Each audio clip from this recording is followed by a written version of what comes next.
الحمد لله رب العالمين والصلاة والسلام على أشرف الأنبياء والمرسلين وعلى آله وصحبه أجمعين ومن تبعهم بإحسان إلى يوم الدين أما بعد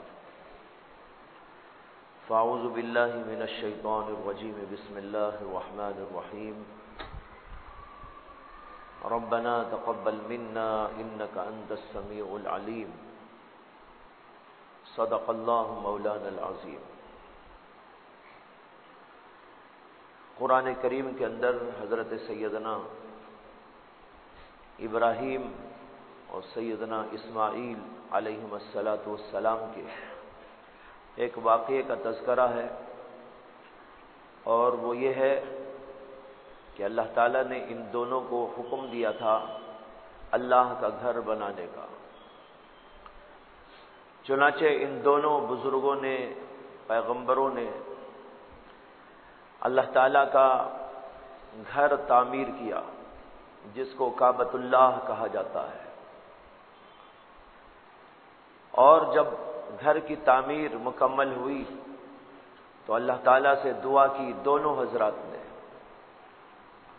وہ دعا اللہ نے نقل کی ہے، اور اسی کو میں نے اس وقت آپ کے سامنے پڑھا کہ ان حضرات نے دعا کرتے ہوئے کہا ربنا تقبل منا انک انت السمیع العلیم، اے ہمارے پروردگار ہماری اس نیکی کو، طاعت کو، عبادت کو قبول فرما۔ انک انت السمیع العلیم، بلا شبہ آپ بہت سننے والے، بہت جاننے والے۔ یہ دعا کی تھی ان دونوں حضرات نے کعبے کی تعمیر کی تکمیل پر۔ علماء نے لکھا ہے کہ اس سے یہ معلوم ہوتا ہے کہ جو بھی طاعت اور نیکی اور عبادت کی جائے تو اس کے بعد اللہ سے دعا مانگنا چاہیے، ربنا تقبل منا انک انت السمیع العلیم۔ وجہ یہ ہے کہ ہمارا عمل کر دینا کافی نہیں جب تک کہ اللہ کی طرف سے قبولیت نہ ہو جائے۔ ایک بندہ اپنے طور سے عبادت کر رہا ہے، ریاضت کر رہا ہے، مجاہدہ کر رہا ہے، اور بڑی مشقت جھیل رہا ہے، دن رات ایک کر دے رہا ہے، لیکن اگر قیامت میں اللہ کہہ دے کہ تو نے جو کیا لیکن مجھے قبول نہیں، تو پھر اس کا کرنا کیا فائدہ ہوا؟ اس لیے کہ اصل تو اللہ کی طرف سے قبولیت ہے۔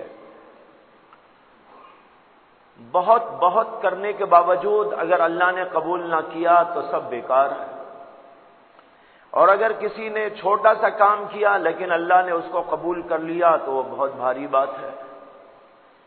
تو اصل چیز وہ ہے قبولیت۔ اس لیے جہاں ہم عبادت کریں، نیکیاں کریں، طاعتیں بجا لائیں، وہیں اس بات کی بڑی کوشش ہونی چاہیے کہ ہماری عبادت اللہ کے نزدیک مقبول بھی ہو جائے۔ اس کی فکر و جد و جہد ضروری ہے۔ لیکن آج عام طور پر لوگ کچھ کر تو لیتے ہیں، لیکن اس بات کا تصور بھی نہیں کرتے اور ادھر توجہ بھی نہیں دیتے کہ یہ کام جو میں کر رہا ہوں یہ اللہ کے نزدیک کیا مقام کا ہے، قبول بھی ہو رہا ہے کہ نہیں قبول ہو رہا ہے۔ میں عبادت کر کے میں ہی خوش ہو گیا، اللہ کو خوش کرنے کی فکر نہیں۔ ایک آدمی تہجد پڑھ رہا ہے، ذکر کر رہا ہے، اذکار کر رہا ہے، اور خود ہی خوش ہو جاتا ہے کہ میں ایسا ہوں، ایسا ہوں، ایسا ہوں، میں بڑا تہجد گزار ہوں، بڑا ذاکر ہوں، بڑا عابد ہوں، خود خوش ہے۔ حالانکہ اسے تو یہ دیکھنا چاہیے کہ میرا مالک بھی خوش ہو گیا ہے کہ نہیں ہو گیا ہے۔ اگر وہ خوش نہ ہوا تو تیرے خوش ہونے سے کیا ہوتا ہے؟ کہتے ہیں کہ ایک آدمی ایک شہزادی پر عاشق ہو گیا تھا، تو عاشق ہونے کے بعد پیغام دیا، لیکن ادھر سے قبول نہیں ہوا۔ اب یہ پیغام پہ پیغام دیا۔ کسی نے اس سے پوچھا کہ بھائی تم تو شادی شہزادی سے کرنا چاہتے تھے، کیا ہوا؟ اس نے کہا آدھا کام ہو گیا، آدھا نہیں ہوا۔ اس نے کہا کیا آدھا ہوا کیا نہیں ہوا؟ کہا میں راضی ہوں وہ راضی نہیں ہے۔ اب بتاؤ کہ یہ رضا کیا رضا ہوئی؟ یہ راضی ہو گیا وہ راضی نہیں۔ اسی طرح بھائیوں، ہم راضی ہو جائیں ہماری عبادت پر، یہ کافی نہیں ہے جب تک کہ ادھر سے اللہ کی رضا نہ ہو جائے۔ اس لیے بڑا مسئلہ یہ ہے کہ ہم صرف عبادت کرنے پر، نیکیوں کے کرنے پر اکتفا نہ کریں، بلکہ اس کے ساتھ اس بات کی جد و جہد اور کوشش بھی کریں کہ اللہ کے ہاں وہ مقبول ہو جائے۔ اگر مقبول نہ ہوا تو سب بیکار ہے۔ کہتے ہیں کہ شیطان بڑا عابد تھا، بڑا زاہد تھا، اور اس نے بڑی نیکیاں کر رکھی تھی، اور چپے چپے پر سجدہ کیا تھا، دنیا کے چپے چپے پہ سجدہ، برس تک کی عبادت میں لگا رہا، لیکن اس کے باوجود ہم جانتے ہیں کہ اس کا حشر کیا ہوا۔ اپنی مرضی کے تو بہت سجدے اس نے کیے، لیکن اللہ کی مرضی کا ایک سجدہ نہیں کیا۔ اگر اللہ کی مرضی کا ایک سجدہ وہ کر لیتا تو کامیاب ہو جاتا، لیکن اپنی مرضی کے تو بہت سجدے کیے، بڑے مجاہدات کیے۔ معلوم ہوا کہ ہمارا کچھ کر لینا کافی نہیں، ادھر سے قبولیت شرط ہے، وہ قبول ہو جائے تب ہے ہماری عبادت کا مقام، چاہے وہ چھوٹی ہو کہ بڑی ہو۔ طاعت، نیکی، ہر خیر اس بات کے ساتھ میں مشروط ہے کہ اللہ کے ہاں وہ قبول ہو جائے۔ اگر قبول نہیں ہوئی تو وہ کام آنے والی عبادت نہیں ہے۔ اس سے بتانا یہ چاہتا ہوں کہ عبادت اور نیکی کے ساتھ اس بات کی فکر و جد و جہد ہر مومن کو، اور بالخصوص اللہ کے راستے میں چلنے کی فکر اور کوشش کرنے والوں کو کرتے رہنا چاہیے کہ ہمارا ہر کام اللہ کے نزدیک قبولیت پا جائے۔ اب سوال یہ ہے کہ اللہ کے نزدیک قبولیت کیسے ہوتی ہے، کیا شرطیں ہیں اس کی؟ اس وقت اسی پہ تھوڑی سی روشنی ڈالوں گا کہ عبادت کی قبولیت کی شرطیں کیا ہیں، اور اہم چند باتیں عرض کروں گا۔ اور اس لیے عرض کرنا چاہتا ہوں کہ میں خود بھی اور آپ لوگ بھی اس بات کی فکر کریں، جد و جہد کریں کہ اللہ کے پاس ہماری عبادت، ہماری نیکی، خیر قبول ہو جائے۔ اس کے لیے جد و جہد اور فکر مندی چاہیے۔ علماء نے بہت سارے شرائط لکھے ہیں، ان میں سے سب سے اہم ترین شرط آپ نے بارہا سنا ہوگا، وہ ہے اخلاص کا ہونا۔ اگر آدمی بہت کچھ کر رہا ہے لیکن اخلاص نہیں ہے تو وہ عبادت اس کی قبول نہیں۔ قبولیت بہت بڑی شرط ہے، بلکہ سب سے اہم اور اقدم شرط ہے۔ حدیث میں آتا ہے کہ اللہ کے نبی علیہ الصلوۃ والسلام نے فرمایا انما الاعمال بالنیات، اعمال کا دار و مدار نیتوں پر ہے۔ تمہاری نیت دیکھی جائے گی، کیسی ہے نیت؟ اللہ کو راضی کرنے کی ہے یا کوئی اور دنیاوی مفاد اور دنیاوی نفع دل کے اندر پوشیدہ ہے؟ اللہ کو چاہتا ہے یہ بندہ یا اللہ کے سوا کسی اور کو چاہتا ہے؟ نماز میں، روزے میں، حج میں، ذکر میں، تلاوت میں، اسی طریقے پر خدمت میں، درس میں، تدریس میں، واعظ میں، نصیحت میں، تصنیف میں، تالیف میں، مسجدوں کے بنانے میں، مدرسوں کے قائم کرنے میں، دعوت میں، تبلیغ میں، سب جگہ پر اس کی ضرورت ہے۔ کوئی باب ایسا نہیں جہاں پر اس کی ضرورت نہ ہو، ہر جگہ پر ضرورت۔ ایک آدمی نماز پڑھنا چاہتا ہے، اخلاص چاہیے اگر اس کی نماز اللہ کے ہاں قبول ہونا ہے۔ زکوٰۃ دینا چاہتا ہے، زکوٰۃ کے لیے شرط ہے قبولیت کے واسطے کہ وہ اخلاص کے ساتھ میں زکوٰۃ ادا کرے۔ اسی طرح ایک آدمی درس دینا چاہتا ہے، تدریس کرتا ہے، اس کے لیے شرط ہے کہ وہ اللہ کے لیے کرے۔ دعوت اللہ میں، تبلیغ میں لگتا ہے، محنت کرتا ہے، مجاہدہ کرتا ہے، وہاں بھی ضروری ہے کہ وہ اللہ کے لیے کرے، کوئی اور مقصد اس کے اندر داخل نہ ہو۔ ہر باب میں، کوئی باب اس کا ایسا نہیں چھوٹا ہوا ہے، ہر باب کے اندر اس بات کی ضرورت ہے کہ اللہ تبارک و تعالیٰ کی رضا کی نیت کر کے آدمی کام کرے۔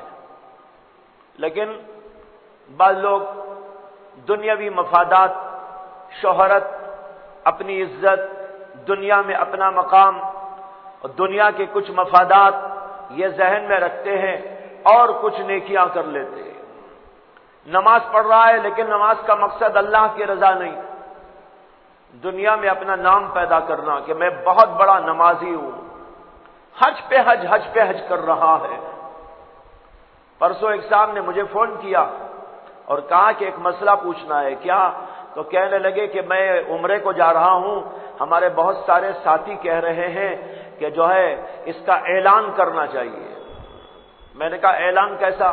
یعنی جہاں ہمارے رشتہ دار ہیں، دوست ہیں، احباب ہیں، جاننے والے ہیں، ان میں جا کر بول کے آؤں کہ میں عمرے کو جا رہا ہوں، میں عمرے کو جا رہا ہوں، میں عمرے کو جا رہا ہوں۔ اور یہ بھی پوچھنے لگے کہ کیا دعوت بھی کرنا ہے جانے سے پہلے؟ میں نے کہا بھائی یہ نہ دعوت کیجئے نہ عداوت قبول کیجئے، یہ دعوتیں تو کبھی عداوت کا ذریعہ بن جاتی ہیں۔ بس اللہ کے لیے آپ جائیے خاموش، اس طرح کہ کسی کو پتہ تک بھی نہ چلے۔ کہتے ہیں بہت سارے اکابرین اور بزرگ ایسے گزرے کہ وہ حج کو جا کر واپس آنے تک بھی کسی کو پتہ نہ چلا کہ یہ حج کو گئے ہوئے، آنے کے بعد تب کچھ پتہ چلا کہ یہ حج کو گئے تھے، آ گئے، یا فلاں صاحب عمرے کو گئے تھے، آ گئے، لیکن جانے پر، آنے پر کسی کو پتہ نہ چلا۔ حدیث میں آتا ہے کہ اللہ کے نبی علیہ الصلوۃ والسلام نے فرمایا کہ 7 افراد ایسے ہیں، یعنی 7 قسم کے افراد ایسے ہیں جن کو اللہ تعالیٰ اپنے سائے میں اس دن جگہ دیں گے جبکہ کوئی سایہ نہ ہوگا، یعنی قیامت۔ 7 یظلہم اللہ فی ظلہ یوم لا ظل الا ظلہ۔ 7 قسم کے لوگ ایسے ہیں اللہ تعالیٰ ان کو اپنے سائے میں جگہ دے گا جبکہ وہاں کوئی اور سایہ نہیں ہو۔ کون کون لوگ؟ 7 قسم کے لوگوں کا تذکرہ ہے۔ اس میں ایک یہ قسم بھی اللہ کے نبی صلی اللہ علیہ وسلم نے بتائی کہ ایک وہ آدمی بھی ہے جس نے اللہ کے نام پر خیرات کیا، خرچ کیا، اس طرح خرچ کیا لا تعلم شمالہ ما تنفق یمینہ، یعنی اس کے بائیں ہاتھ کو پتہ نہ چلا کہ دائیں ہاتھ سے اس نے کیا خرچ کیا ہے۔ دائیں ہاتھ سے خرچ کیا لیکن بائیں ہاتھ کو پتہ نہ چلا، یہ مبالغہ ہے بولنے کے لیے، سمجھانے کے لیے کہ اس طرح خیرات کرو کسی کو پتہ نہ چلے۔ بہت سے بزرگوں کے بارے میں آتا ہے وہ خیرات کرنے کے لیے رات میں نکلتے تھے، اور اس زمانے کی رات تو واقعی رات ہوتی تھی، آج کی رات تو دن کی طرح ہوتی ہے۔ لائٹ ہے نا اب تو، اب باہر آپ جائیے تو نظر آئے گا، سب نظر آئے گا، کون جا رہا ہے، کون آ رہا ہے، یہ کون ہے، فلاں کون ہے، پتہ چلے گا۔ لیکن ایک زمانے تک یہ لائٹوں کا سلسلہ تو تھا نہیں، باہر نکلتے تھے تو اندھارا چھایا ہوا ہوتا تھا، تو ایسے وقت رات کی اندھیریوں میں نکلتے اور کہتے ہیں چادر اوڑھ کے نکلتے ہیں، چادر اوڑھ کر باہر جاتے، غریبوں کو تلاش کرتے، کہیں کوئی غریب مل گیا تو مٹھی بند کر کے اس کے ہاتھ میں رکھ کے چلے آتے تھے، تاکہ کسی کو پتہ نہ چلے کون خیرات کرنے والا ہے۔ تو ایک تو اندھیری میں اور دوسرے کہ چادر اوڑھ کے جاتے تھے تاکہ کسی کو کسی طور پر بھی اندازہ نہ ہو سکے کہ کون خیرات کرنے گیا ہوا ہے۔ ایسے لوگ اللہ کے نبی کہتے ہیں اس طرح خیرات کرنا چاہیے۔ حج کرنے جاؤ تو اس طرح کہ ناموری کا کوئی جذبہ نہ ہو، اللہ کی عبادت کے لیے جاؤ۔ بہت سارے لوگ آج حج کو جانے سے پہلے اشتہارات دیتے ہیں، شاید وہ صاحب وہی پوچھنا چاہ رہے تھے مجھ سے۔ اخبارات کے اندر اعلان دیتے ہیں فلاں صاحب حج کو جا رہے ہیں، فلاں تاریخ کو جا رہے ہیں، فلاں تاریخ کو آ رہے ہیں۔ خود اپنا اشتہار لوگوں میں دے کر جانا اخلاص کے بالکل منافی ہے۔ اسی طرح کوئی مسجد بناتا ہے، کوئی اور دینی خدمت کرتا ہے، سب جگہ پر ضروری ہے کہ وہ صرف اللہ کی رضا کے لیے کرے، کوئی اور چیز اس کے اندر شامل نہ ہو۔ تاریخ کے اندر ایک واقعہ لکھا ہے، ایک بادشاہ تھا، بادشاہ نے ایک عالیشان مسجد اپنے علاقے میں بنانی چاہی، بہت بڑی مسجد بنانے کا اس نے فیصلہ کیا۔ اپنے شایان شان بادشاہ تھا، بادشاہ کو کیا کمی تھی، بہت بڑی عالیشان اور عظیم الشان مسجد کا پلان بنایا۔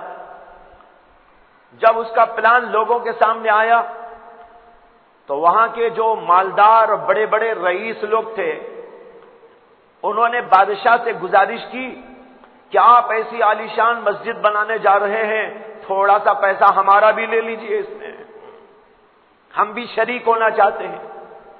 لیکن بادشاہ نے کہہ دیا نہیں، یہ صرف میں بناؤں گا اور کسی کو اس میں شامل نہیں کروں گا، اس میں میرا پیسہ لگے گا، میری محنت لگے گی، میرا دماغ لگے گا، میں ہی کروں گا، اس میں میں کسی اور کو کسی طور پر بھی شامل نہیں کروں۔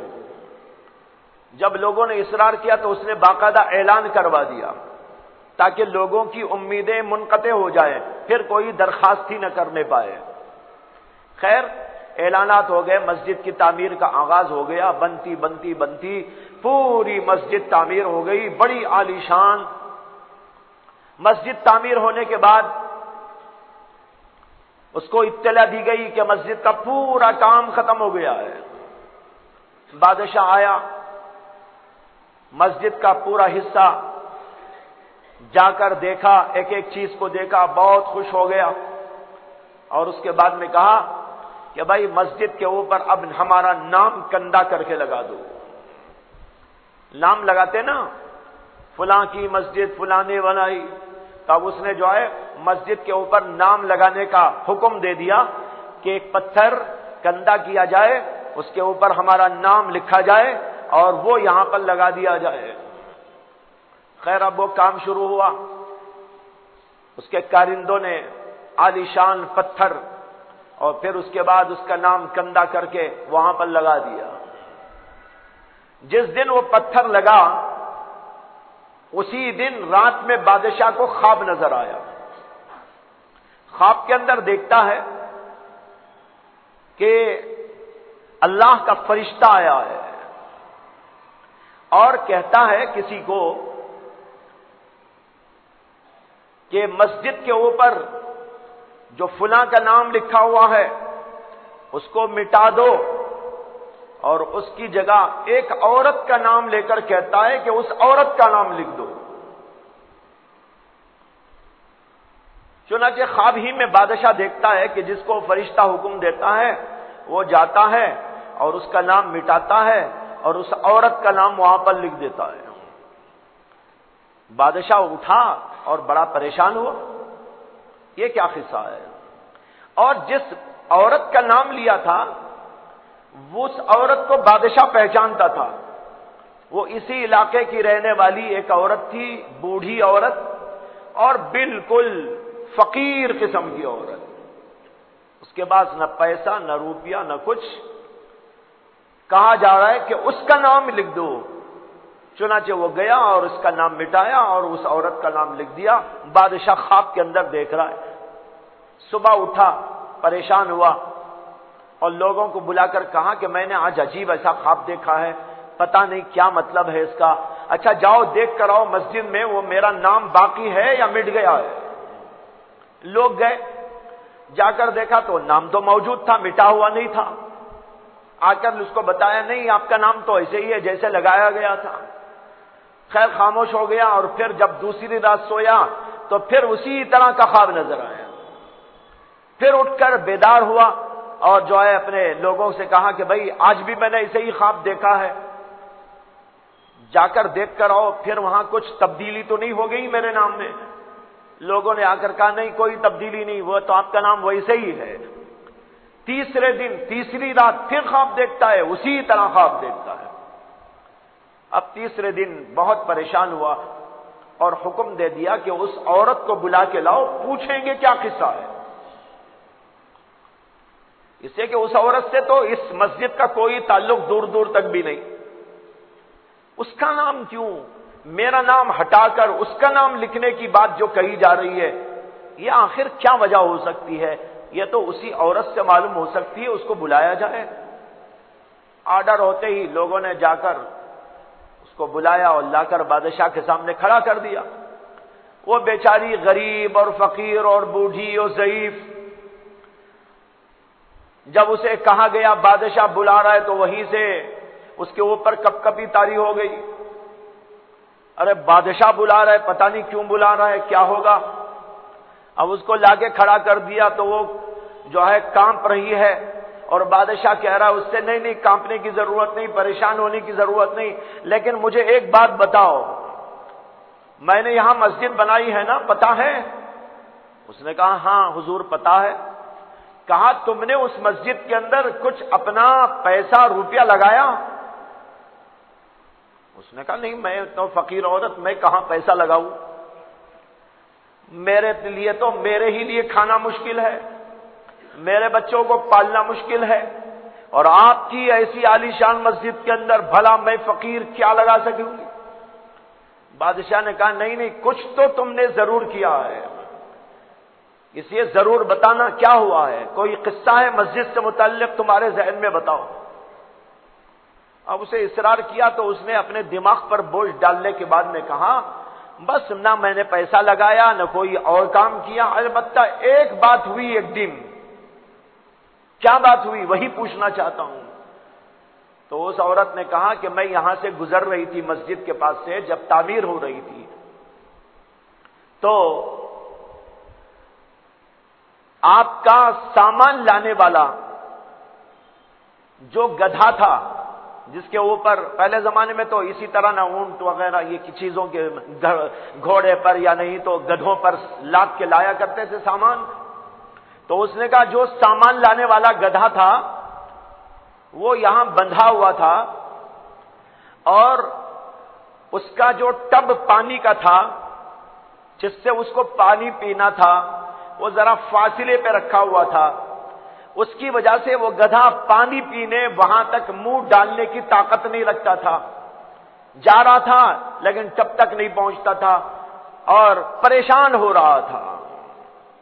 تو میں نے سوچا یہ بیچارہ پریشان ہے گدھا، اس کا ٹب اتنی دور رکھا گیا ہے، ذرا قریب کر کے اس کو پانی پلا دوں تاکہ یہ پینے کے بعد اپنی یہ مسجد کے کام کے لیے اچھی طرح کام تو کر دے۔ کہتی ہے میں نے ٹب ادھر کر دیا، وہ پانی پی لیا اور میں گھر چلی گئی، اس کے سوا میرا مسجد سے کوئی تعلق نہیں۔ بادشاہ نے کہا پورا مسئلہ سمجھ میں آ گیا، میں نے اتنی بڑی مسجد بنائی اپنے نام کے لیے، اس نے مسجد کے لیے ایک چھوٹا سا کام کیا صرف اللہ کے لیے۔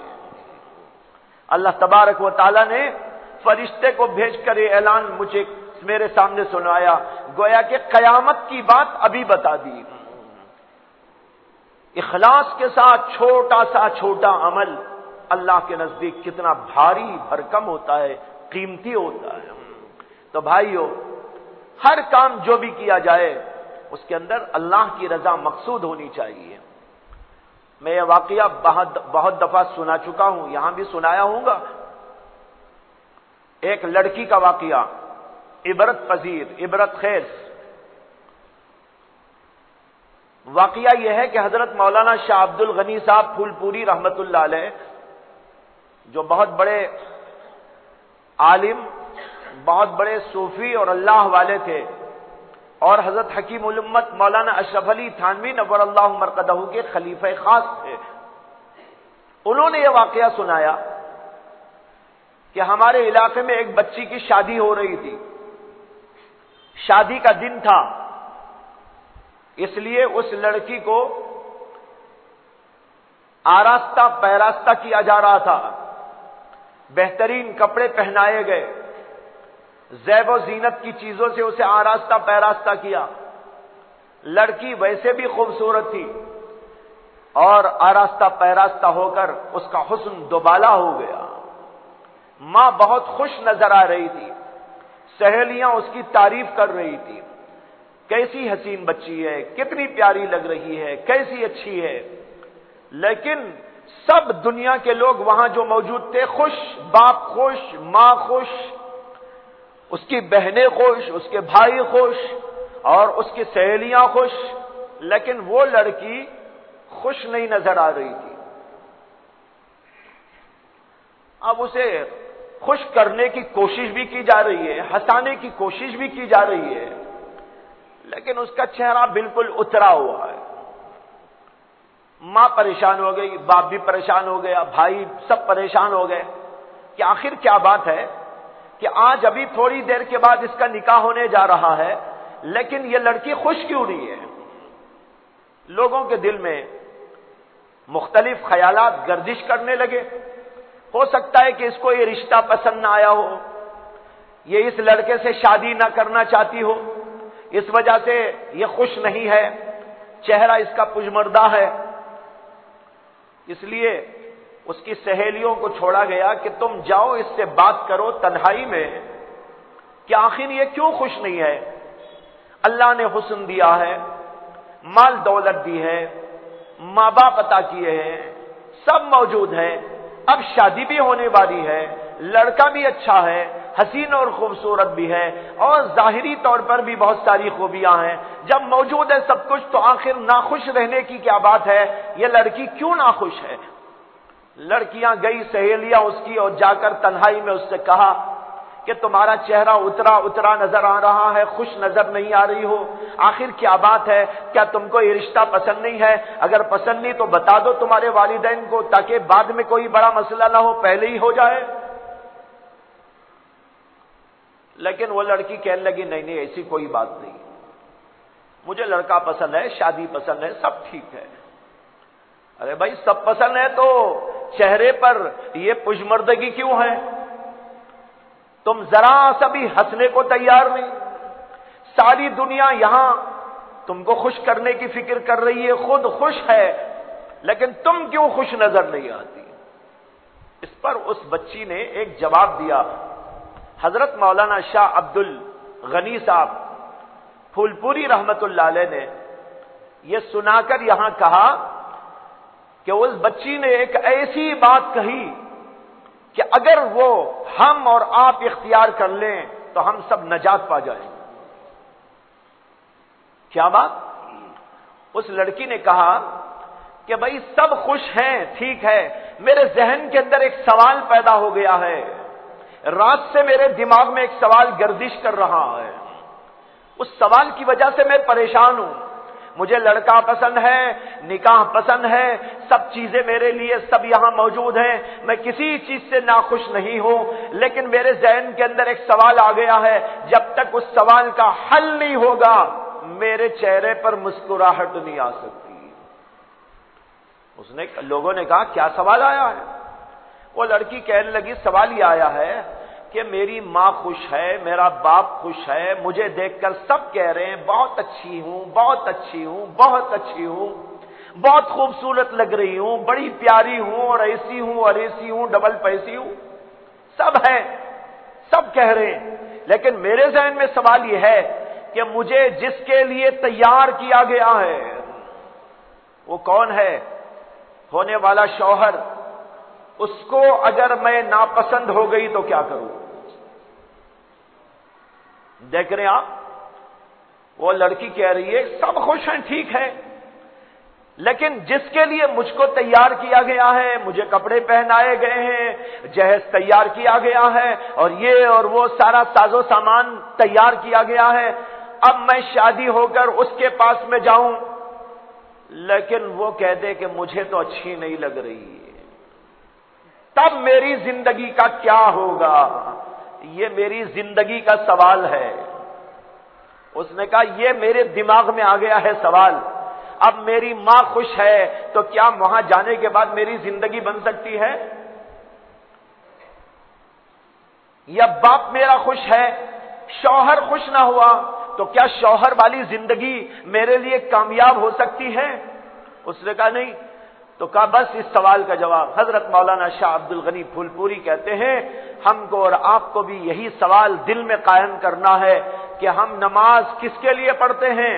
اللہ کے لیے۔ اور کس کے لیے عبادت کرتے ہیں؟ اللہ کے لیے۔ کس کے لیے ذکر کرتے ہیں؟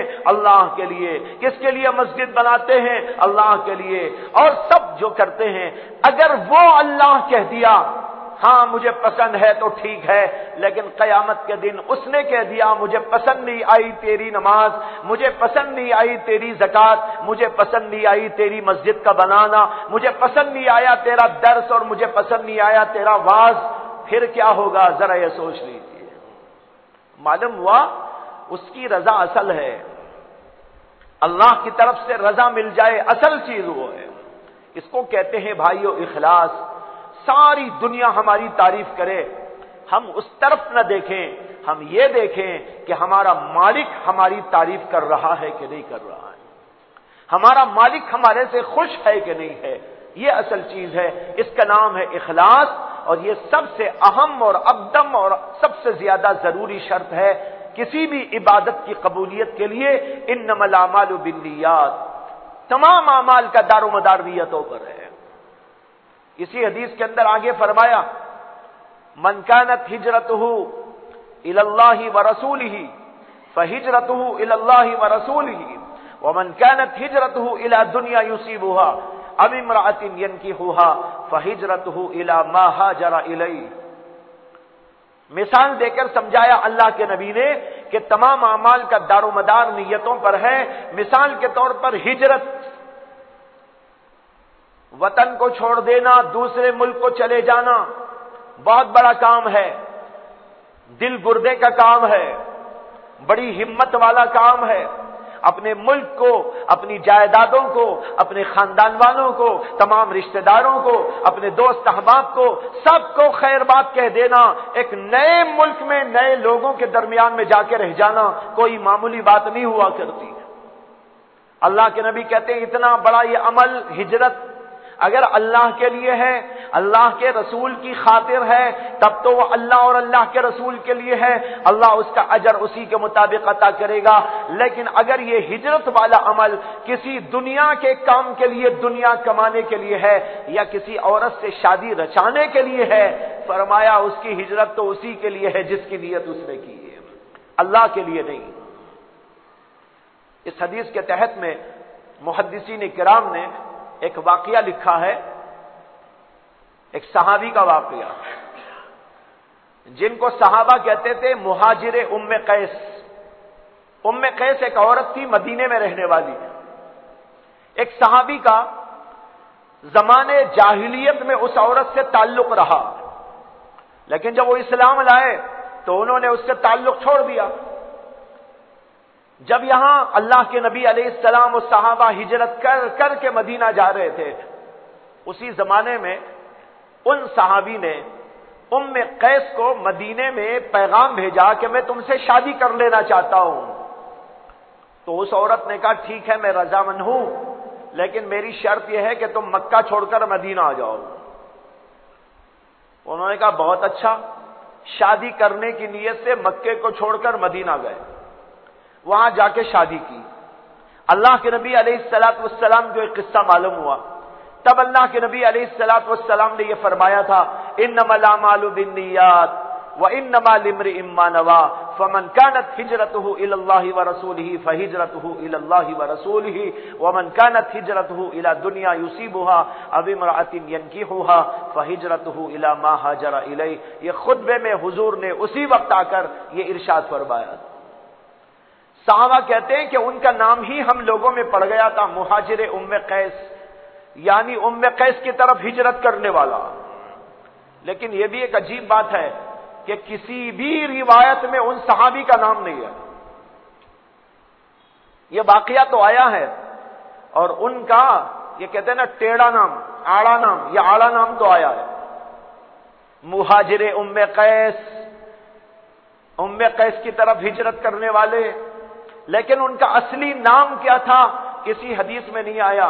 اور آپ دیکھیں گے بیشتر جگہ پر ایک بات نظر آتی ہے صحابہ کرام کے اندر کہ جہاں بھی کسی صحابی کی کسی برائی پر کوئی بات بتانا چاہتے ہوں اور یہ بتانا چاہتے ہوں کہ بھئی اللہ کے نبی نے ان کی اس بات پر یوں کہا، یہ فرمایا، ایسا ہوا ایسا ہوا، تو وہاں پر صحابہ کہتے ہیں ایک آدمی نے ایسا کیا، نام نہیں لیتے اس کا۔ کسی کے بارے میں کچھ بیان کرنا ہے، وہ بھی صحابہ بیان کرتے تھے ضرورت کے لیے، بے ضرورت نہیں بیان کرتے تھے۔ کسی کی غیبت، کسی کی برائی حرام ہے، سخت ترین حرام ہے، صحابہ کیسے کر سکتے ہیں؟ لیکن اگر حدیث میں کوئی ایسی بات آئی ہے جس سے امت کو سبق ملتا ہے، جیسے ابھی آپ کو حدیث سنائی، ہمارے لیے آپ کے لیے سبق موجود ہے اس کے اندر۔ اب یہ ضرورت تھی، دینی ضرورت، شرعی ضرورت، دعوتی ضرورت، تبلیغی ضرورت، اس ضرورت کے احساس کے تحت حضرات صحابہ نے ان واقعات کو نقل تو کیا، لیکن کہیں غیبت نہ ہو جائے اس لیے ان صحابی کے نام کو چھپا دیا۔ آج ہم لوگوں کا حال یہ ہے، لوگوں کے اندر غیبتیں کرتے پھرتے ہیں، اس نے ایسا کیا، اس نے ایسا کیا، اس نے ایسا کیا، اور غیبت کی برائی ہی ذہنوں سے نکل گئی۔ تو یہ نقطہ یاد رکھنے کا ہے کہ صحابہ کسی کی برائی کسی ضرورت سے بیان کرتے تھے، وہ ضرورت بھی شرعی، وہ دعوتی ضرورت، تب بھی ان کا نام چھپا لیتے تھے۔ یہ ہوتا تھا عام طور پر، کہیں کہیں آ بھی گیا ہے نام، لیکن عام طور پر ایسے ہی ہے۔ آپ اٹھا کر احادیث کا مطالعہ کریں گے تو یہ بات آپ کو جگہ جگہ نظر آئے گی حضرات صحابہ کی۔ تو بتانا یہ ہے کہ سب سے اہم چیز ہماری ہر نیکی اور عبادت میں قبولیت کے لیے اخلاص کا ہونا ہے، یہ ہوئی پہلی شرط۔ دوسری شرط یہ ہے جو بھی کام کیا جائے وہ کام شریعت کے احکام کے قانون کے مطابق اور سنت رسول کے مطابق ہونا چاہیے۔ اب ایک آدمی بڑا مخلص ہے لیکن کام جو کر رہا ہے وہ شریعت کے طریقے کے مطابق نہیں ہے تو یہ بھی قبول نہیں ہے۔ مثلاً ایک آدمی کو نماز پڑھنے کا بہت شوق آ گیا، دنیا کا کوئی مطلب نہیں، بہت ہی مخلص ہے، لیکن نماز پڑھ رہا ہے بے ڈھنگا، اس میں نہ سنتوں کی رعایت نہ واجبات کی رعایت، جھٹ پٹ پڑھتا چلا جا رہا ہے۔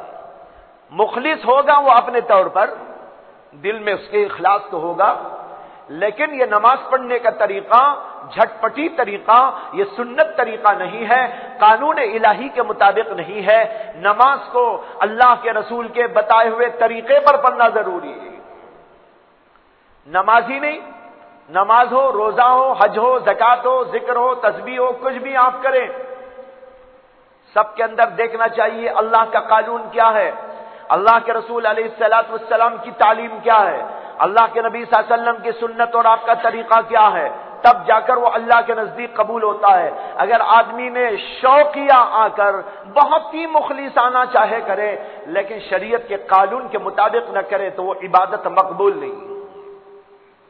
جس کی مثال میں نے دی نماز کی، حدیث میں آتا ہے کہ نبی اکرم صلی اللہ علیہ وسلم مسجد میں تشریف فرما تھے، ایک صحابی آئے اور انہوں نے ایک کونے میں کھڑے ہو کے نماز ادا کی۔ اللہ کے نبی علیہ الصلوۃ والسلام ان کو دیکھتے رہے. جب وہ نماز سے فارغ ہوئے تو اللہ کے نبی علیہ الصلوۃ والسلام کی خدمت اقدس میں حاضر ہو کے سلام پیش کیا. اللہ کے نبی علیہ السلام نے ان سے فرمایا صلی فإنک لم تصلی، جاؤ نماز پڑھو، تم نے نماز نہیں پڑھی ہے. یہ کہہ رہے ہیں جاؤ نماز پڑھو، تم نے نماز نہیں پڑھی ہے. اور وہ صحابی واپس گئے، جانے کے بعد دوبارہ نماز ادا کیا. اب یہاں نقطہ قابل غور یہ ہے کہ جب اللہ کے نبی نے ان سے کہا جاؤ تم نے نماز نہیں پڑھی ہے، تو اب دوبارہ جب انہوں نے نماز پڑھی ہوگی تو پہلے سے بہتر پڑھی ہوگی کہ نہیں پڑھی ہوگی؟ یہی ہوگا. قیاس یہی کہتا ہے، ذہن ہمارا یہی کہتا ہے کہ بھئی پہلے جیسے پڑھا تھا اس سے بہتر انداز سے پڑھنے کی کوشش کی ہوگی انہوں نے. لیکن جب پڑھ کر آئے اللہ کے نبی صلی اللہ علیہ وسلم نے دوبارہ بھی وہی کہا جاؤ نماز پڑھو، تم نے نماز نہیں پڑھی. اب وہ گئے اور پھر دوبارہ پڑھا. ظاہر ہے کہ دوبارہ جب پڑھنے گئے ہوں گے، بلکہ تبارہ اب ہو رہا ہے، تو دوسری مرتبہ سے بھی زیادہ افضل و اچھے طریقے پر پڑھنے کی کوشش کی ہوگی. لیکن جب پھر آئے اللہ کے نبی نے پھر وہی کہا جاؤ نماز پڑھو، نماز نہیں پڑھی. اب انہوں نے کہا یا رسول اللہ مجھے اس سے زیادہ اچھے طور پر پڑھنا نہیں آتا، آپ ہی بتا دیجئے کیسے نماز پڑھتے ہیں. یہاں پر سوچنا یہ ہے کہ ان صحابی نے نماز پڑھی، پہلے پڑھی، پھر دوبارہ پڑھی، پھر تبارہ پڑھی، اور میں کہہ چکا ہوں کہ ہر مرتبہ افضل بہتر طریقے پر ہی پڑھی ہوگی. لیکن اس کے باوجود اللہ کے نبی نے کہا جاؤ نماز پڑھو، تمہاری نماز نہیں ہوئی. اب وہ کہہ رہے مجھے اس سے زیادہ اچھا نہیں آتا، آپ بتا دیجئے. اللہ کے نبی علیہ الصلوۃ والسلام نے پھر ان کو پورا نماز کا طریقہ بتایا. یہ بخاری شریف وغیرہ تمام کتابوں میں حدیث کی کتاب جو ہے حدیث موجود ہے. اس سے بتانا مجھ کو یہ ہے کہ اللہ کے نبی صلی اللہ علیہ وسلم نے یہ بتایا کہ اگر اس طرح الٹا سیدھا جلد بازی کے ساتھ میں نماز پڑھ لو گے تو نماز نہیں ہوتی. ٹھیک طور پر نماز تو اسی وقت میں ہو سکتی ہے جب شریعت کے قانون کے مطابق پڑھا جائے. وہ صحابی جو آئے تھے نماز پڑھنے کے لیے مخلصانہ آئے ہوں گے، ضرور بھی ضرور، اخلاص میں کوئی شک نہیں، لیکن اللہ کے نبی کے طریقے کے مطابق نماز نہ تھی تو آپ نے فرما دیا جاؤ نماز پڑھو، تم نے نماز نہیں پڑھی. جیسے نماز اسی طرح حج، اسی طرح اور عبادتیں، زکوٰۃ، عمرہ. آج کل لوگ عمرے کو بہت جاتے رہتے ہیں، حج کو بھی جانے والے بار بار جاتے رہتے ہیں، لیکن انہیں کبھی یہ توفیق نہیں ہوتی کہ بھائی چلو کسی کے پاس زانوئے تلمس طے کر کے اچھی طرح سیکھ کے چلے جائے. نہیں، سیکھنے کا رواج ہی ختم ہے امت سے. نماز ہی نہیں سیکھتے، حج کیا سیکھیں گے؟ اگر پوچھ لیا جائے اسی مجلس میں کہ کتنے لوگ ایسے بیٹھے ہیں جنہوں نے کسی سے کبھی نماز سیکھی، تو میرا اندازہ یہ ہے کہ 90% ہی نہیں، شاید 95% ایسے ہوں گے جنہوں نے کبھی کسی سے نماز نہیں سیکھی ہوگی. بس دیکھا دیکھی چلا رہے کام. جس کو دیکھ رہے ہیں اس کو بھی یہ بھی نہیں دیکھ رہے ہیں کہ یہ کیسے ہیں، وہ پڑھ رہا ہے یہ پڑھ رہا ہے. کرسیوں پہ نماز کا بھی طریقہ اب جاری ہو گیا ہے. وہ صاحب نہ بیٹھے ہیں تو میں کیوں نہ بیٹھوں، وہ اوپر ہیں میں کیوں نیچے. اب اوپر ہونے لگے ہیں. بھائیو، کرسیوں پہ نماز پڑھنے کا مسئلہ اچھی طرح سمجھ لیجئے. جس آدمی کو کوئی عذر ہو اور وہ عذر ایسا ہو کہ اس کی وجہ سے وہ زمین پر بیٹھ کر نماز نہیں پڑھ سکتا.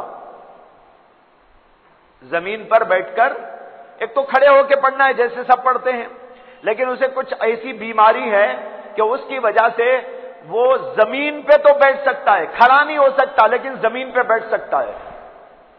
تو ایسے آدمی کو زمین پر بیٹھ کر رکوع سجدہ کر کے نماز پڑھنا ضروری ہے. وہ اگر کرسی پہ بیٹھ جائے گا تو اس کی نماز نہیں ہوگی. کرسی پر وہی بیٹھ سکتا ہے جس کو نیچے بیٹھنے کی طاقت نہ ہو، یا یہ کہ طاقت تو ہے لیکن بیٹھنے سے اتنی زیادہ تکلیف ہوگی جو ناقابل برداشت ہے۔ ایسا آدمی تو اوپر بیٹھ کے نماز پڑھ سکتا ہے، لیکن جس آدمی کو نیچے بیٹھنے کی طاقت ہے اور تھوڑی بہت جو تکلیف ہوتی ہے اسے سنبھال بھی سکتا ہے، تو ایسا آدمی اوپر بیٹھنے کی گنجائش ہی نہیں۔ لیکن اب جب لوگ دیکھتے ہیں نا فلاں صاحب بیٹھے ہیں میں بھی بیٹھ جاؤں، وہ بیٹھے ہیں میں بھی بیٹھ جاؤں، دیکھا دیکھی نہیں، مسئلہ پوچھ کے عمل کیجئے، شریعت کو معلوم کر کے عمل کیجئے۔ اس لیے کہ یہ مسئلہ تو اللہ کے پاس کا مسئلہ ہے، ہماری یہ نماز قبول ہو جائے تو اس کے لیے تو ٹھیک ہونا ضروری ہے پہلے۔ اگر ٹھیک نہ ہوئی اور ہم نے یہاں ذرا سا تکلیف برداشت نہ کیا، بھائیو آج دنیا میں ہم کیا تکلیف نہیں برداشت کرتے دنیا کی خاطر، لوگوں کی خاطر، دنیا کی خاطر، مال کی خاطر اور چیزوں کی خاطر، بیپار کی خاطر، تجارت کی خاطر، ملازمت کی خاطر۔ جب ان سب چیزوں کے لیے تھوڑی بہت تکلیف برداشت کرتے ہیں تو تھوڑی سی تکلیف نیچے بیٹھنے کی کیوں برداشت نہیں کرتے؟ ناممکن ہو جائے بیٹھنا، یہ کہ اتنا درد و اتنی تکلیف کے بس کوئی ہمیں جو ہے وہ برداشت کی طاقت ہی نہ رہے، تب بیٹھ سکتا ہے آدمی۔ لیکن ایسی تکلیف نہیں ہے، تھوڑی بہت تکلیف ہے تو تھوڑی بہت تکلیف تو ہر جگہ ہے، کہاں نہیں ہے؟ کھانے میں بھی ہے، جو ہم کھانا کھاتے ہیں تکلیف ہی تو ہے اس میں بھی، چلتے ہیں اس میں بھی تکلیف ہے، کاروبار کو جاتے ہیں اس میں بھی تکلیف ہے، ملازمت کو جاتے ہیں اس میں بھی تکلیف ہے۔ تو بھائی ہر دنیا کی دین کی چیزوں میں تکلیف ہوتی ہے، تکلیف ہی برداشت نہ کرو تو پھر اللہ کے لیے مجاہدہ کیسے ہو؟ اسے تھوڑا بہت مجاہدہ برداشت کرنا چاہیے۔ تو میں عرض کر رہا تھا کہ جو کام بھی ہم کریں شریعت کو معلوم کر کے کریں کہ اللہ کا بتایا ہوا قانون کیا ہے، اللہ کے نبی علیہ الصلوۃ والسلام کا اصول و طریقہ کیا ہے، اس کو معلوم کر کے نماز پڑھیں، اس کو معلوم کر کے تمام کام کیا کریں۔ انہی کاموں میں سے ایک کام اذان بھی ہے۔ اذان بہت بڑی عبادت، بہت بڑی فضیلت، کتنی بڑی فضیلت کہ حدیث میں فرمایا نبی اکرم صلی اللہ علیہ وسلم نے کہ جو آدمی 7 برس تک اذان دے قیامت کے دن اللہ تبارک و تعالی اس کی گردن کو اونچا کر دیں گے۔ جو آدمی 7 برس تک اذان دے قیامت میں اللہ اس کی گردن کو اونچا کر دیں گے۔ گردن کو اونچا کرنے کے 2 مطلب ہیں۔ ایک محاورے میں ہم بھی کہتے ہیں اس کی گردن اونچی ہو گئی، کیا مطلب؟ بڑا ہو گیا، اس کی شان بڑھ گئی۔ گردن اونچی ہونے کا مطلب یہ ہے شان بڑھ جانا، اللہ اس کی شان بڑھا دیں گے، اس کا مقام بڑھا دیں گے۔ گردن تو اتنی ہی رہے گی لیکن شان بڑھ جائے گی۔ گردن اونچی ہونے کا مطلب ہوتا ہے شان بڑھ جانا، مقام بڑھ جانا۔ اور دوسرا مطلب علماء نے یہ بتایا ہے کہ اس کی گردن ہی لمبی کر دی جائے گی۔ اس پر بعض لوگ اشکال کرتے ہیں کہ مؤذن صاحب کی گردن لمبی ہو گئی، گردن لمبی ہو گئی تو کیسے برے لگیں گے؟ اگر کسی کی گردن اتنی لمبی ہو جائے، اونٹ کی گردن، لوگ کہیں گے بھائی اونٹ کی گردن والا، لوگ توہین کریں گے۔ تو اب قیامت کے دن اس کی گردن اونچی ہو جائے گی، لمبی ہو جائے گی، تو پھر تو وہ عجیب لگے گا، تو پھر وہ جو ہے اس کے حق میں بھلائی کیا ہوئی؟ بعض لوگ یہ سوال کرتے ہیں، اس کا جواب یہ ہے کہ آپ دنیا پر آخرت کو قیاس نہ کریں۔ دنیا کے معاملات الگ ہیں، آخرت کے معاملات الگ ہیں۔ آخرت کا ماحول الگ ہوگا، یہاں کا ماحول الگ ہوگا۔ یہاں کے ماحول میں لمبی گردن ہو جائے گی تو چونکہ سب کی نہیں ہے اس لیے وہ آدمی عجیب لگے گا، لیکن فرض کیجئے دنیا میں بھی اللہ سب کی گردن لمبی کر دے تو پھر کیا برا لگے گا؟ سب کی گردن لمبی ہو جائے گی تو پھر برا نہیں لگے گا۔ اسی طرح وہاں پر لاکھوں کروڑوں مؤذنین ہوں گے، حضرت بلال حبشی بھی ہوں گے، حضرت عبداللہ ابن ام مکتوم بھی ہوں گے، حضرت ابو محذورہ بھی ہوں گے، اس کے بعد کے زمانوں کے مؤذنین بھی ہوں گے، تابعین میں، تبع تابعین میں، صحابہ میں، اور پھر ہر زمانے میں۔ پہلے زمانے میں جو مؤذنین ہوتے تھے نا وہ بڑے بڑے علماء ہوتے تھے۔ امام ابو حنیفہ بھی اذان دیتے تھے، حدیثوں میں روایتوں میں آتا ہے امام ابو حنیفہ مؤذنی کرتے تھے، اذان دیتے تھے۔ امام حاکم کا نام آپ نے سنا ہوگا، جو بہت بڑے محدث ہیں، عظیم الشان محدث۔ بعض لوگوں نے تو یہ لکھا ہے حاکم، ان کا نام تو ابو عبداللہ حاکم ان کو کہتے ہیں۔ تو حاکم کے معنی بعض علماء نے لکھے ہیں کہ یہ محدثین کا ایک طبقہ ہے، جس طبقے کی خصوصیت یہ ہے کہ دنیا میں جتنی حدیثیں ہوں وہ سب اسے یاد ہوتی ہے، اس کو کہتے ہیں حاکم۔ ان کا نام ابو عبداللہ حاکم، ان کو اس لیے کہتے ہیں کہ دنیا کی تمام حدیثیں ان کو یاد تھی، اتنے بڑے محدث تھے۔ ان کے بارے میں آتا ہے کہ جس مسجد میں وہ درس دیتے تھے اسی مسجد کے وہ مؤذن بھی تھے، باقاعدہ مؤذن۔ اور ان کا ایک عجیب لطیفہ بھی لکھا ہے کہ اسی مسجد میں وہ اذان دیتے تھے، اسی مسجد کے اندر طلبہ جمع ہوتے تھے اور حدیث کا درس ہوتا تھا، حدیث کا علم دیا جاتا تھا۔ تو وہ ایک بار پڑھا رہے تھے، حدیث کا درس دے رہے تھے۔ حدیث میں عموماً کیا ہوتا ہے، حدیث میں سند بیان کی جاتی ہے، حدثنا فلان حدثنا فلان قال حدثنا فلان قال حدثنا فلان، یہ حدیث ہم کو فلاں نے بیان کی اور انہوں نے کہا کہ وہ حدیث ہم کو فلاں نے بیان کی، سند بیان کی جاتی ہے۔ تو وہ سندیں بیان کر کر کے حدیثیں بیان کرتے تھے، صبح سے شام یہی مشغلہ، حدثنا حدثنا حدثنا۔ ایک بار پڑھا رہے تھے، پڑھاتے پڑھاتے اذان کا وقت ہو گیا، تو انہوں نے طلبہ سے کہا کہ بھائی بیٹھو، اذان کا وقت ہو گیا، اذان دے کے آتا ہوں۔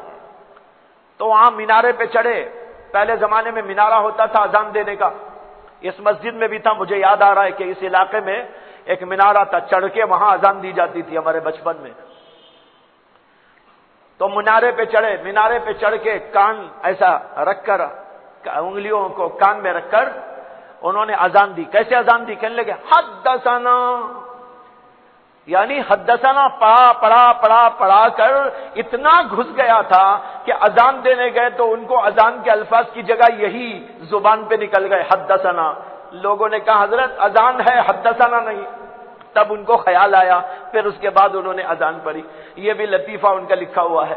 تو بتائے رہا ہوں کہ بڑے بڑے علماء، فقہا، محدثین کرام، یہ لوگ ہوتے تھے مؤذنین۔ بعد کے زمانے میں امت نے جہاں دین پر بہت ساری چیزوں میں ظلم کیا، دین کی بے شمار چیزوں پر امت نے جہاں ظلم کیا، گناؤ فہرست، قرآن پر ظلم کیا، حدیث پر ظلم کیا، نماز پر ظلم کیا، ذکر و تلاوت پر ظلم کیا، مدرسوں پر ظلم کیا، مساجد پر ظلم کیا، ان سب چیزوں پر امت نے ظلم کیا۔ جہاں بہت ساری چیزوں پہ ظلم کیا، وہیں پر اذان پر بھی، مؤذن پر بھی ظلم کیا ہے۔ کیا ظلم؟ پہلے زمانے میں تو یہ ہوتے تھے مؤذنین، بعد میں لوگوں نے کہا مؤذن کے لیے کچھ شرط نہیں ہے، جتنا ناکارہ ہو اس کو بناؤ مؤذن، نہ اس کے پاس الفاظ ٹھیک ہو، نہ اس کے پاس تقویٰ و طہارت ہو، نہ دین کا علم اس کے پاس موجود ہو، اور نہ ہی اس کے پاس کچھ اچھا جو ہے بولنے کے لیے کم از کم الفاظ کو ٹھیک نکالنے کے لیے آواز ہو، کچھ شرط نہیں۔ علماء نے لکھا ہے کہ مؤذن اچھی آواز والا بھی ہونا چاہیے۔ کب ہے نماز؟ اچھا، مؤذن کے لیے علماء نے لکھا ہے کہ وہ ضروری دین کا علم رکھنے والا اور عالم ہو، بہتر ہے، اس کے ساتھ اس کی آواز بھی بھلی اور اچھی ہو۔ حدیث میں آتا ہے کہ اللہ کے نبی صلی اللہ علیہ وسلم نے حضرت بلال حبشی کو اذان دینے پر مقرر کیا تھا۔ جب اذان کے لیے ان کا تقرر کیا اللہ کے نبی نے تو یہ الفاظ فرمائے تھے، انہو اندى صوتا منکا، یہ خطاب کیا تھا اللہ کے نبی علیہ الصلوۃ والسلام نے حضرت عبداللہ ابن عبد ربیہ سے، حضرت عبداللہ ابن عمرو ابن عبد ربیہ ایک صحابی تھے، انہوں نے خواب کے اندر اذان دیکھی تھی، حضور سے آ کے کہا مجھے اذان ایسی دکھائی گئی، اللہ کے نبی نے کہا ہاں تمہارا خواب سچا ہے، یہ الفاظ بلال کو سکھاؤ۔ پھر کہاں ہوا اندھا صوتم منکا، اندھا کے دو ترجمے کیے ہیں، اندھا کا ایک ترجمہ ہے بلند آواز والا، بعض علماء نے ترجمہ کیا ہے احسن صوت، بہترین صوت والا، اچھی آواز والا۔ معلوم ہوا اچھی آواز ہو، بلند آواز ہو، اور بھی بہت ساری صفات و خصوصیات ہوں، اس کو کہتے ہیں مؤذن۔ لیکن آج کے مؤذنین جو ہوتے ہیں وہ کم از کم الفاظ بھی ڈھنگ سے نکالنے کی صلاحیت نہیں رکھتے۔ بھائیو یہ سب مسائل ہیں، امت نے ان سب چیزوں پر ظلم کر دیا، اور اللہ ہمارے اوپر ایسے لوگوں کو مسلط کر دیا جو ہمارے اوپر ظلم کر رہے ہیں۔ جب قرآن پر ظلم ہو، قرآن پر کیا ظلم ہوا؟ قرآن امت پڑھنا نہیں چاہتی، انہوں نے کہا ہم نہیں پڑھیں گے۔ کچھ لوگ پڑھنا چاہتے ہیں، فقیر ہوں گے تو وہ پڑھ لیں، ہم نہیں پڑھیں گے۔ کچھ ہم پیسہ پھینک دیں گے، وہ جا کے مدرسوں میں پڑھ لیں، چندہ دے دیں گے ہم لوگ۔ فقیر لوگ جا کے پڑھیں، جن کے پاس کچھ نہیں ہے وہ جا کے پڑھیں۔ ہمارا بچہ تو کالج میں پڑھے گا، یونیورسٹی میں پڑھے گا، یہ پڑھے گا، وہ پڑھے گا، یہ ڈگریاں حاصل کرے گا۔ ہمارے بچے سب قرآن حدیث سب نہیں پڑھیں گے، یہ دنیا کی تعلیم حاصل کریں گے۔ ہم اتنا کریں گے، ہم کو جو اللہ نے مالدار بنایا ہے تو کچھ پیسہ اٹھا کے بھکاریوں کی طرح اٹھا کے دے دیں گے مدرسوں کو، اور مدرسوں میں جا کر وہ لوگ پڑھیں جن کے پاس مال نہیں ہے، ہمارے مال سے وہ جا کے پڑھ لیں۔ ہو رہا ہے نہیں ہو رہا ہے بھائیو؟ میں آپ سے پوچھ رہا ہوں، کوئی غلط تو نہیں بول رہا ہوں میں؟ ہو رہا ہے ایسا نہیں ہو رہا ہے؟ بالکل ایسے ہی تو ہو رہا ہے۔ جب اس طرح قرآن پر ظلم ہوگا تو بتاؤ کہ ہمارے اوپر خدا کی رحمت کیسے نازل ہوگی؟ تو اس طرح بہت ساری چیزیں مثال دینے کے لیے تو وقت نہیں ہے، تو عرض یہ کر رہا تھا کہ دین کا جو کام بھی کرنا ہے وہ شریعت کے عین مطابق کرنا ہے، یہ بہت ضروری ہے۔ باقی باتیں انشاءاللہ پھر عرض کی جائیں گی۔ وآخر دعوانا الحمدللہ رب العالمین۔ اللهم صل على سيدنا مولانا محمد وعلى آل سيدنا مولانا محمد وبارك وسلم۔ ربنا آتنا في الدنيا حسنة وفي الآخرة حسنة وقنا عذاب النار۔ ربنا لا تزغ قلوبنا بعد إذ هديتنا وهب لنا من لدنك رحمة إنك أنت الوهاب۔ ربنا تقبل منا ما كان صالحا وأصلح لنا ما كان فاسدا۔ سبحان ربك رب العزة عما يصفون وسلام على المرسلين والحمد لله رب العالمين۔